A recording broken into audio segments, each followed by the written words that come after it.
Study history में आपका स्वागत है। आज हम प्राचीन भारत के इतिहास से चंद्रगुप्त द्वितीय या जिन्हें शकारी विक्रमादित्य के नाम से भी जाना जाता है उनके बारे में और उनकी सांस्कृतिक उपलब्धियों के बारे में जानेंगे। तो चलिए शुरू करते हैं। चंद्रगुप्त द्वितीय का शासनकाल का समय 380 से 415 ईस्वी के बीच का माना जाता है। चंद्रगुप्त द्वितीय गुप्त वंश के महान शासक थे। इन्हें चंद्रगुप्त विक्रमादित्य के नाम से भी जाना जाता है। ये महान गुप्त शासक समुद्रगुप्त के पुत्र थे और इनका शासनकाल गुप्त वंश के सबसे अधिक गौरवशाली समय के तौर पर जाना जाता है।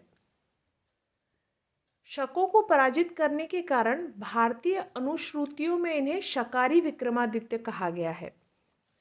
शक शासक विदेशी थे, उन्होंने भारत में अपना राज्य स्थापित किया था, तो इन शकों को चंद्रगुप्त द्वितीय ने पराजित किया था, युद्ध में हराया था। अनुश्रुति का मतलब होता है जो परंपरागत तौर पर कहानियाँ सुनाई जाती है, लोक कथाएं, उन्हें कहा जाता है अनुश्रुति। तो शकों को हराने के कारण ही भारतीय अनुश्रुतियों में इन्हें शकारी विक्रमादित्य कहा गया है।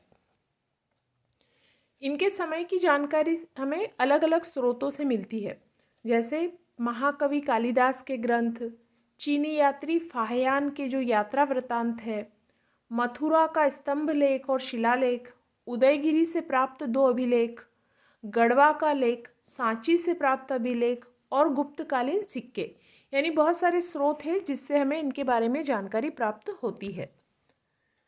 चंद्रगुप्त ने अनेक उपाधियां धारण की थी, जैसे महाराजाधिराज, परम भागवत, श्री विक्रम, विक्रमांक, विक्रमादित्य आदि। तो ये गुप्त शासकों में चंद्रगुप्त द्वितीय से पहले जो शासक थे उन्होंने भी उपाधियां धारण की थी, माने परंपरा रही है एक तरह से।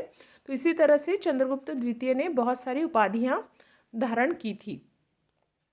सांची के अभिलेख में इनका नाम देवराज और प्रवर सेन मिलता है। इनका एक अन्य नाम देवगुप्त भी मिलता है। इनके समय गुप्त साम्राज्य की 2 राजधानियों की जानकारी मिलती है, पाटलिपुत्र और उज्जैनी। उज्जैनी का प्राचीन नाम अवंती भी मिलता है। चंद्रगुप्त द्वितीय एक महान विजेता, कुशल शासक, कूटनीतिज्ञ और विद्वानों के आश्रयदाता थे। इनके शासनकाल में कला, साहित्य, स्थापत्य कला का बहुत विकास हुआ और ये समय भारत के इतिहास का स्वर्णकाल भी कहा जाता है। अब हम देखते हैं चंद्रगुप्त द्वितीय के साम्राज्य विस्तार के बारे में कि इन्होंने अपने साम्राज्य का विस्तार कहाँ तक किया था। सबसे पहले हम देखते हैं शक विजय। चंद्रगुप्त द्वितीय के शासनकाल की प्रमुख घटना उनके द्वारा शकों को परास्त करना था। साहित्यिक स्रोत जैसे देवी चंद्रगुप्त और हर्षचरित जैसे ग्रंथों में चंद्रगुप्त द्वारा शक राजा की हत्या किए जाने का वर्णन मिलता है। साथ ही अभिलेखीय साक्ष्य भी मिलते हैं, जैसे उदयगिरी पर्वत से मिला हुआ लेख, और चंद्रगुप्त द्वितीय और शकों की मुद्राओं से, यानी जो सिक्के मिले हैं उनसे भी इसकी पुष्टि होती है। यानी इस बात की कि शकों पर चंद्रगुप्त द्वितीय ने विजय प्राप्त की थी, इसको जानने के हमें अलग अलग स्रोत मिलते हैं, साहित्यिक स्रोत, अभिलेखीय स्रोत और सिक्के भी मिलते हैं।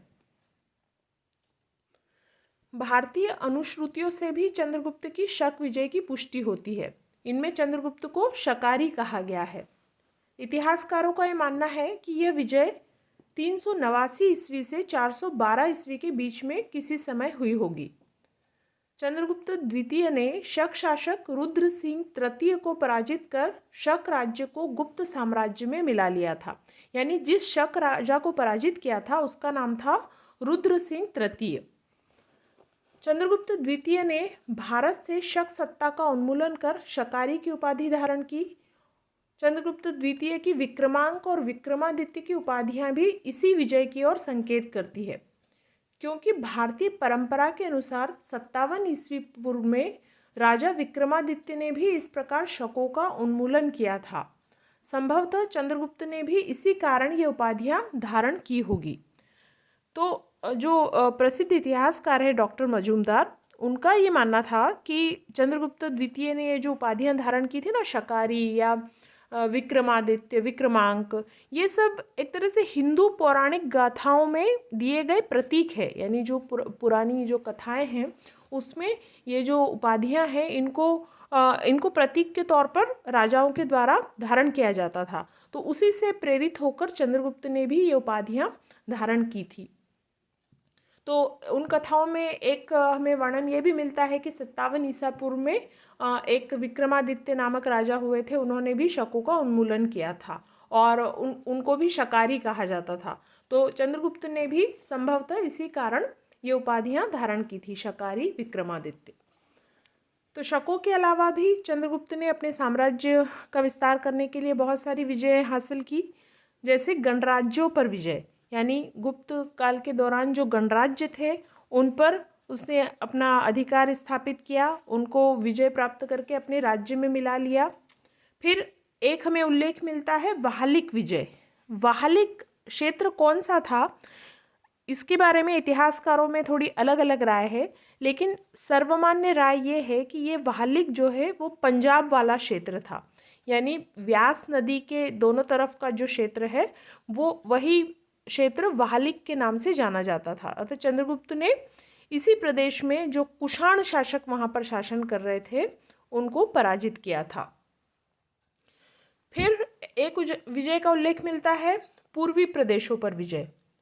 तो जो महरौली का स्तंभ लेख है उससे चंद्रगुप्त द्वितीय की पूर्वी प्रदेशों पर विजय के बारे में पता चलता है। पूर्वी प्रदेश में इसके अलावा बंगाल और जो दूसरे पूर्वी राज्य थे उनको मिलाकर उसने एक बड़े साम्राज्य की स्थापना पूर्व में की थी। फिर दक्षिणापथ से संबंध, महरौली स्तंभ लेख में ही ये कहा गया है कि जो दक्षिणी सागर है वो चंद्रगुप्त के की सुगंध से उसमें मतलब फैल गई थी चंद्रगुप्त की सुगंध। यानी एक तरह से ये कहा गया था कि दक्षिणी सागर पर चंद्रगुप्त द्वितीय का अधिकार हो गया था। लेकिन इस पर कुछ इतिहासकारों का विचार है कि दक्षिण के शासकों को शायद चंद्रगुप्त द्वितीय ने पराजित नहीं किया था, क्योंकि किसी और स्रोत से इस बात की पुष्टि नहीं होती है। चंद्रगुप्त के साम्राज्य की सीमाएं अरब सागर और बंगाल की खाड़ी तक फैली हुई थी, इसलिए संभव है कि जो महरौली स्तंभ लेख में ये बात कही गई है वो इसी और संकेत देती थी कि जो सागर है वो चंद्रगुप्त के प्रताप से सुगंधित हो उठा है। ये बात कही गई है महरौली के स्तंभ लेख में। तो इतिहासकारों का मानना है कि शायद ये बात अरब सागर और बंगाल की खाड़ी के लिए कही गई थी। फिर हमें अश्वमेध यज्ञ किए जाने का भी कुछ साक्ष्य मिलते हैं। काशी के पास में एक स्थान है नगवा, वहाँ पर एक घोड़े की मूर्ति, अश्व की मूर्ति मिली जिस पर चंद्रगु उत्कीर्ण था। तो उससे इतिहासकारों का यह विचार था कि चंद्रगुप्त द्वितीय ने अश्वमेध यज्ञ का अनुष्ठान भी किया था अपनी विजयों के बाद में। तो इस तरह से हम देखते हैं कि अपनी विजयों के बाद चंद्रगुप्त द्वितीय ने एक विशाल गुप्त साम्राज्य की स्थापना की और इनका राज्य पश्चिम में गुजरात से लेकर पूर्व में बंगाल तक, उत्तर में हिमालय की तलहटी से लेकर दक्षिण में नर्मदा नदी तक फैला हुआ था। अब हम देखते हैं उनकी जो उपलब्धियां थी उनके बारे में। तो चंद्रगुप्त द्वितीय के समय में साहित्य और विज्ञान के क्षेत्र में क्या उन्नति हुई वो देखते हैं। चंद्रगुप्त द्वितीय ने अनेक विद्वानों को संरक्षण दिया था। इनके समय खगोल शास्त्र, गणित, चिकित्सा शास्त्र और साहित्य के क्षेत्र में बहुत विकास हुआ। इनके राजदरबार में 9 विद्वानों की एक मंडली रहती थी जिन्हें नवरत्न कहा गया। इस पर कभी ऑब्जेक्टिव बन सकता है तो आप ये याद रखिएगा। तो ये जो नवरत्न थे कौन कौन थे? तो पहले थे धन्वंतरी, ये प्रसिद्ध आयुर्वेदाचार्य थे और चिकित्सक थे, यानी उस समय के आयुर्वेद के विद्वान थे। दूसरा हमें नाम मिलता है अमर सिंह, ये प्रसिद्ध लेखक थे, विद्वान थे, इन्होंने अमरकोश नामक ग्रंथ की रचना की थी। तीसरा नाम हमें मिलता है वराहमिहिर, ये प्रसिद्ध गणितज्ञ और खगोलशास्त्री थे, इन्होंने बृहत संहिता और पंच सिद्धांतिका जैसे ग्रंथों की रचना की थी।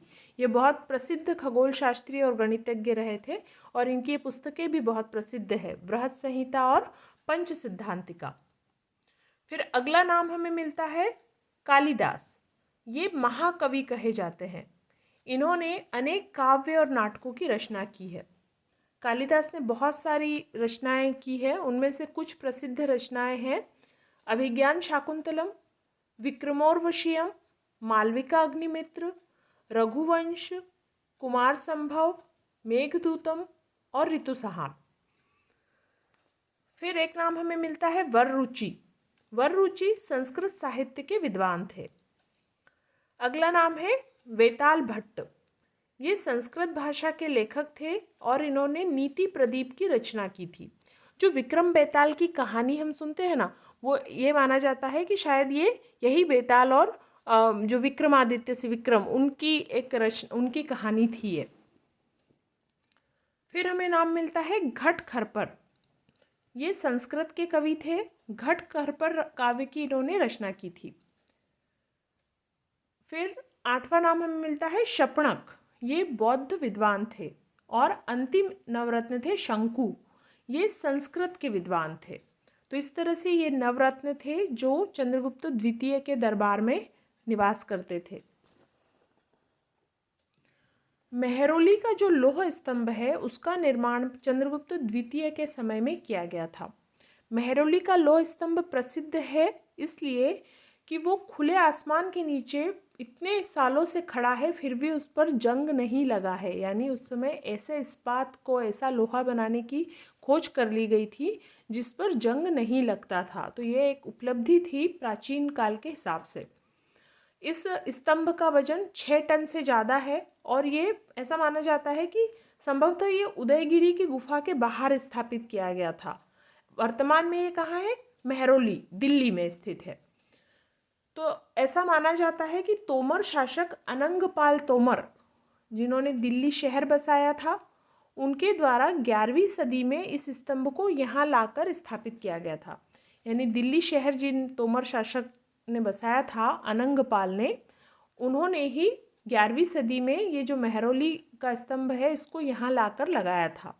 इसके पहले ये उदयगिरी की गुफा के बाहर लगा हुआ था।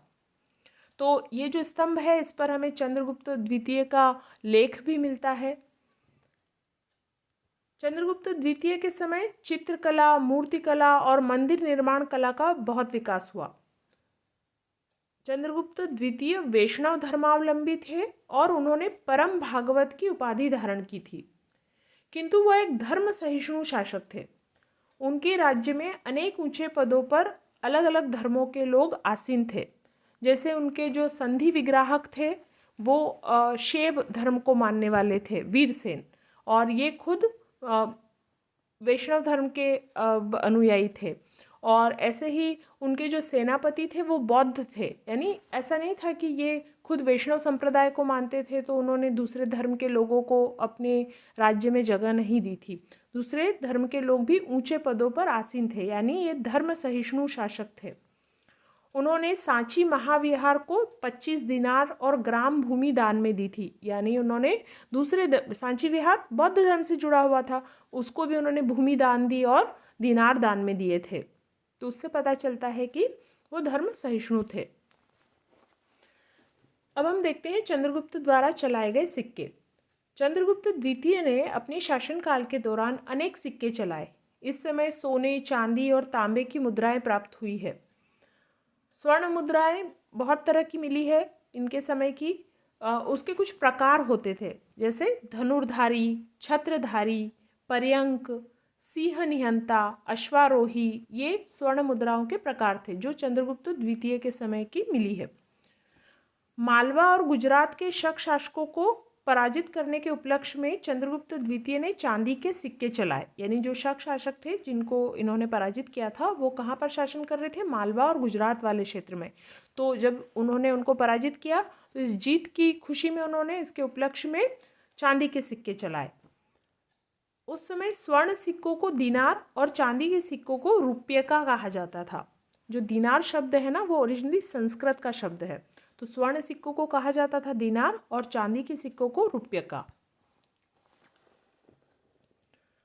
अब हम देखते हैं वैवाहिक संबंध जो इनके द्वारा बनाए गए थे। गुप्त शासकों की विदेश नीति में वैवाहिक संबंधों का विशेष महत्व रहा है। चंद्रगुप्त द्वितीय ने भी शक्तिशाली राजवंशों से वैवाहिक संबंध स्थापित किए और अपनी स्थिति को मजबूत किया। गुप्त काल में शक्तिशाली राजवंश था एक नागवंश। उसकी राजकुमारी कुबेर नागा से इन्होंने विवाह किया और जो नागवंश के शासक थे उनसे मैत्रीपूर्ण संबंध स्थापित किए। आधुनिक महाराष्ट्र में शासन कर रहे वाकाटक एक शक्तिशाली राजवंश था उस समय। यानी वाकाटक वंश की शक्ति का अनुमान हम इस बात से भी लगा सकते हैं कि जो समुद्रगुप्त थे इनके पिता, वो उन्होंने एक बहुत बड़े साम्राज्य की स्थापना की थी, लेकिन उन्होंने भी दक्षिण की तरफ जब अभियान किया था तो वाकाटकों से युद्ध नहीं किया था। तो यानी एक ताकतवर वंश था वाकाटक वंश। तो चंद्रगुप्त द्वितीय ने वाकाटक वंश के राजकुमार रुद्रसेन द्वितीय से अपनी पुत्री प्रभावती गुप्त का विवाह किया था। वाकाटक राज्य अपनी भौगोलिक स्थिति के कारण महत्वपूर्ण था और शकों पर विजय प्राप्त करने की दृष्टि से भी बहुत महत्वपूर्ण था। दक्षिण भारत में कुंतल में शासन कर रहे कदम्ब वंश के जो साथ भी इन्होंने वैवाहिक संबंध स्थापित किए थे। कुंतल यानी अभी का जो कर्नाटक है वहाँ। तो इस तरह से वैवाहिक संबंधों के माध्यम से इन्होंने जो उस समय के शक्तिशाली राजवंश थे उनके साथ अपने संबंध मजबूत किए और अपने साम्राज्य की ताकत को बढ़ाया। अब हम देखते हैं फाहियान के वर्णन के बारे में। फाहियान एक चीनी यात्री थे और ये चंद्रगुप्त द्वितीय के समय में भारत की यात्रा की थी। इन्होंने फाहियान ने अपनी पुस्तक फो को की में भारत के बारे में वर्णन किया। उन्होंने एक पुस्तक की रचना की थी जिसका नाम था फो को की। तो इसमें उन्होंने भारत के बारे में वर्णन किया है। फाहियान ने चंद्रगुप्त द्वितीय की धार्मिक सहिष्णुता की नीति और उनके प्रशासन की बहुत प्रशंसा की है। उनके अनुसार राज्य में शांति थी, जनता सुखी और संपन्न थी, कर का भार कम था, शारीरिक दंड और मृत्युदंड का प्रचलन नहीं था, अर्थदंड ही पर्याप्त होता था।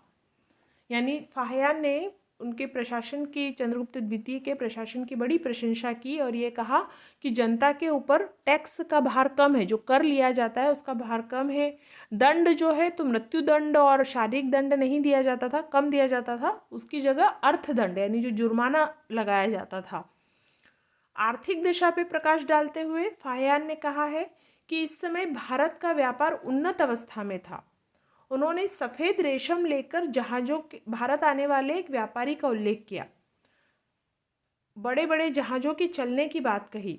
यानी फाहियान ने कहा कि भारत का व्यापार उसमें बड़ी उन्नत अवस्था में था और चीन से एक सफ़ेद रेशम लेकर व्यापारी आया था, इसका भी उल्लेख फाहियान ने किया। यानी इससे पता चलता है कि चीन के साथ उस समय भारत के व्यापारिक संबंध थे। फाहियान ने स्वयं के वर्णन लिखा है कि वो जब स्वदेश वापस गए, यानी जब वो अपने देश चीन वापस गए, तो बड़े जहाज में बैठकर ताम्रलिप्ति बंदरगाह से उन्होंने प्रस्थान किया था। ताम्रलिप्ति बंदरगाह कौन सा? जो बंगाल में स्थित था, प्राचीन प्रसिद्ध बंदरगाह था ताम्रलिप्ति। तो बंगाल पे विजय प्राप्त कर ली थी चंद्रगुप्त द्वितीय ने। तो फाहियान का ये कहना था कि वो ताम्रलिप्ति बंदरगाह से एक जहाज में बैठकर उनके देश की ओर रवाना हुए थे। तो आर्थिक दशा को भी उन्होंने बहुत अच्छा बताया उस समय की। फाहियान ने भारतीय समाज की भी प्रशंसा की है। उनके अनुसार भारतीय अतिथि सत्कार करने वाले और दयालु तथा धार्मिक प्रवृत्ति के थे। जनता साधारणतः शाकाहारी थी और अहिंसा की नीति का पालन करती थी। चंडाल अस्पृश्य थे तथा नगर से बाहर रहते थे। जब कभी नगर में प्रवेश करते थे तो ढोल बजाते हुए चलते थे ताकि सवर्ण हिंदू उनके स्पर्श से बच सके। शिकार केवल चंडाल करते थे। और फाहियान ने वेश्यों की बहुत प्रशंसा की है। यानी फाहियान ने भारतीय समाज की प्रशंसा तो की है कि उस समय भारतीय बड़े दयालु थे, धार्मिक प्रवृत्ति के थे, अहिंसक थे, ये सब कुछ। लेकिन इनके इस वर्णन से ये भी पता चलता है कि उस समय जो वर्ण व्यवस्था और जाति व्यवस्था थी वो अपने कठोर रूप में समाज में प्रचलित थी। जो चांडाल नामक जाति का उन्होंने उल्लेख किया है कि जो तथाकथित नीची जाति मानी जाती थी या शूद्र जो माने जाते थे वो अस्पृश्य थे, यानी उन्हें छूना अछूत माने जाते थे वे, और नगर से बाहर रहते थे। और जब कभी नगर में प्रवेश करते थे तो ढोल बजाते हुए चलते थे, ताकि जो दूसरे वर्ण के लोग हैं, जो सवर्ण हैं, वो उनको स्पर्श नहीं करे। शिकार भी केवल चंडाल ही करते थे। तो इससे हमें पता चलता है कि उस समय जो वर्ण व्यवस्था का प्रचलन था उस समय। फाहियान ने चंद्रगुप्त को विद्वानों का संरक्षक बताया है। धार्मिक स्थिति के बारे में उन्होंने लिखा है कि इस समय अनेक प्रकार के धर्म और विचारधाराएं प्रचलन में थी। इसमें बौद्ध धर्म पे उन्होंने सबसे ज़्यादा प्रकाश डाला है।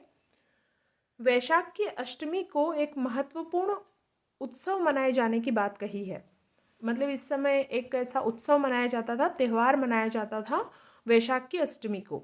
फाहियान के विवरण से पता चलता है कि चंद्रगुप्त द्वितीय का समय शांति और ऐश्वर्य का था। यानी फाहियान ने तो काफ़ी तारीफ की है चंद्रगुप्त द्वितीय के समय की, उस समय के समाज की, उस समय के आर्थिक व्यवस्था की, चंद्रगुप्त द्वितीय के प्रशासन की, उनकी धार्मिक जो सहिष्णुता की। यानी उनके वर्णन से पता चलता है कि चंद्रगुप्त द्वितीय का समय कैसा था, शांति और ऐश्वर्य का समय था। अब हमने जो कुछ भी ये देखा उनके बारे में, उसके आधार पर उनका मूल्यांकन देखते हैं। चंद्रगुप्त द्वितीय की गणना प्राचीन भारत के महान शासकों में की जाती है। वे एक कुशल योद्धा और महत्वाकांक्षी शासक थे। जिस साम्राज्य को समुद्रगुप्त ने निर्मित किया था, वह चंद्रगुप्त द्वितीय के समय वह राज्य संगठित और सुव्यवस्थित होकर ऊंचाइयों पर जा पहुंचा। उनकी विजयों ने उत्तरी भारत को एक शासन सूत्र में बांधकर न केवल राजनीतिक एकता प्रदान की, बल्कि आर्थिक समृद्धि के द्वार भी खोल दिए। गुजरात, काठियावाड़, बंगाल के गुप्त साम्राज्य में मिल जाने से वहाँ के प्रसिद्ध बंदरगाहों से होने वाली आय से गुप्त साम्राज्य और अधिक समृद्ध होने लगा। साथ ही उन्होंने शकों का उन्मूलन कर पश्चिमी भारत से विदेशी सत्ता को समाप्त कर दिया। चंद्रगुप्त द्वितीय कला एवं विद्या प्रेमी तथा विद्वानों के संरक्षक भी थे। इस प्रकार चंद्रगुप्त द्वितीय एक महान विजेता, पराक्रमी और कुशल शासक थे। इस टॉपिक में इतना ही। Thank you.